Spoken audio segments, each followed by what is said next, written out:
আজি আপোনালোকে সকলোৱে সংবাদমেল চাইছে চোৱাৰ পাছত আমি দেখা পাইছো যে মুখ্যমন্ত্ৰীয়ে গোটেই বিষয়টোত তেওঁ যেনে ধৰণে কৈছিলে যে বহুত তথ্য প্ৰমাণ দিব আৰু সাংঘাতিক এটা তেওঁ বিষয় ৰাইজৰ আগত উত্থাপন কৰিব কিন্তু দেখিলো যে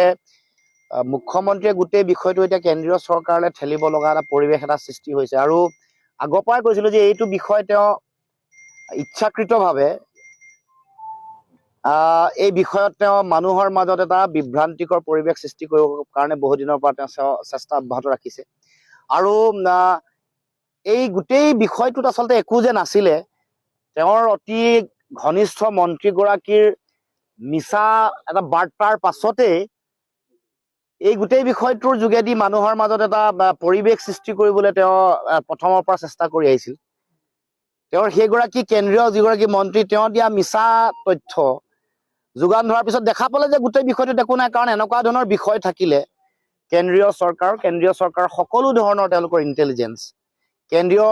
চৰকাৰ গৃহমন্ত্ৰী য'ত সংসদৰ মজিয়াত বহি থাকে য'ত এগৰাকী যাৰ বিষয়ে গৌৰৱ গগৈ ডাঙৰীয়াৰ বিষয়ে যিবোৰ কথা কৈ আছে তেওঁ সংসদৰ উপদলপতি ডেপুটি লিডাৰ তেওঁ সংসদত বহি থকাৰ পাছত তেওঁৰ কাষত গৃহমন্ত্ৰী দেশৰ বহি পৰিক্ৰমা মন্ত্ৰণালয়ৰ লগত জড়িত থকা মন্ত্ৰী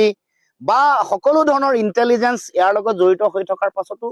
কোনো ধৰণৰ বিষয় তেওঁলোকে কেতিয়াও প্ৰশ্ন উত্থাপন কৰা নাই এগৰাকী মুখ্যমন্ত্ৰী ৰাজ্যখনৰ সাংবিধানিক মুৰব্বী তেওঁ ইমান এটা চিৰিয়াছ এলিগেশ্যন আনিছে ইমান এটা গুৰুত্বপূৰ্ণ য'ত ৰাষ্ট্ৰৰ নিৰাপত্তা ৰাষ্ট্ৰৰ ভৱিষ্যত ৰাষ্ট্ৰৰ গোটেই আভ্যন্তৰীণ যিটো নিৰাপত্তাজনিত যিটো বিষয় তাত সংকটত থকা এটা বিষয় দেশৰ প্ৰধানমন্ত্ৰী গৃহমন্ত্ৰী কাৰো কোনো কাণ হাৰ নাই অথচ অসমৰ মুখ্যমন্ত্ৰীয়ে যিবোৰ কথা কৈ আছে ৰাইজে ভাবিছে আজিৰ দিনটোত এইটো কথাটো প্ৰমাণ হৈ গ'ল যে এইটো আচলতে মুখ্যমন্ত্ৰী অতদিনে প্ৰলাপ বকি আছে আজিৰ পিছত গৌৰৱ গগৈ ৰাজনৈতিক ক্ষেত্ৰত কি প্ৰভাৱ পৰিব মানে এই বিষয়টো মইতো ভাবো আগৰ পৰাই মই কৈ আহিছিলো এইটো কোনো প্ৰভাৱ পৰিব লগা বিষয়ে নহয় কিছুমান গিমিক সৃষ্টি কৰা কিছুমান মানুহৰ মাজত বিভ্ৰান্তি সৃষ্টি কৰা বিষয় মুখ্যমন্ত্ৰীয়ে এনেকে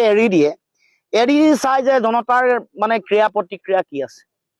তাৰ পাছত তেওঁ সেইটো যেতিয়া দেখে যে এইটো কাম দিয়া নাই নতুন এটা নেৰেটিভ মানে এতিয়া তাৰিখ দিওঁতে আজি ওলাই পৰিলে জুলুঙাৰ মেকুৰীটো ওলাই পৰিলে যে ইয়াত একোৱে নাই কেতিয়াবা খালী বাকচৰ বেছি শব্দ হয় যে সেইটোৱে হৈছে আজি মুখ্যমন্ত্ৰী কেতিয়াবা ফটা ঢোল বেছিকে বাজে যে এতিয়া গম পালে ৰাইজে এইটো ফটা ঢোল আছিলে একো নহয় আৰু মইতো আগতে কৈছিলো মোৰ একেবাৰে আত্মবিশ্বাসেৰে কৈছিলো এইটো সৰ্বসাধাৰণ ৰাইজক মিছাকে এটা টুপি পিন্ধাব খুজিছে বিভ্ৰান্তি কৰিব খুজিছে মানুহৰ মানে দেখিছে যে অসমত বিৰোধী ঐক্যবদ্ধ শক্তিৰ এটা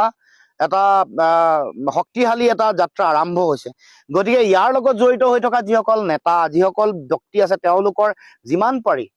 এছাচিনেশ্যন মানে চৰিত্ৰ হনন কৰা বা তেওঁলোকক বিভিন্ন ধৰণৰ এনেকুৱা ফলছ এলিগেশ্যন মিছা এনেকুৱা ধৰণৰ বিভিন্ন ধৰণৰ অভিযোগ আনি তেওঁলোকক মেলাইন কৰিবৰ কাৰণে তেওঁলোকৰ ব্যক্তিত্বটো তেওঁলোকৰ গোটেই কথা বতৰাবোৰ নাইকিয়া কৰিবৰ কাৰণে উঠি পৰি লাগিছে কিন্তু এইবোৰ এনেকুৱা ধৰণৰ যিবোৰ তেওঁক মানে কূটকৌশলৰ আশ্ৰয় লৈছে এইবোৰে কোনো কাৰণতে এইবাৰ বিজেপিক উৎখাত কৰাৰ যিটো আমাৰ সকলোৰে যাত্ৰা এইটোক বাধা দিব নোৱাৰে